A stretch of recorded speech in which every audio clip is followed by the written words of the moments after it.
Ang bahaging ito ng kasulatan ay natupad na sa araw na ito habang nakikinig kayo.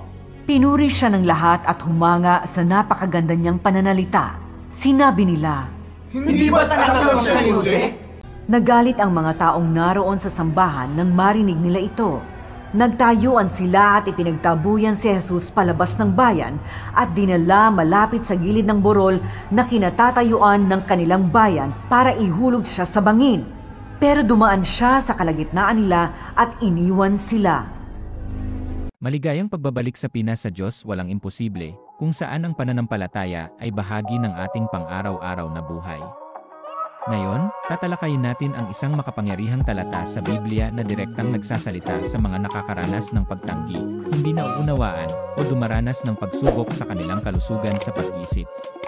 Kung ikaw ay minsang nakaranas ng pagtanggi o pakiramdam na tila laban sa iyo ang mundo, ang mensaheng ito ay para sa iyo.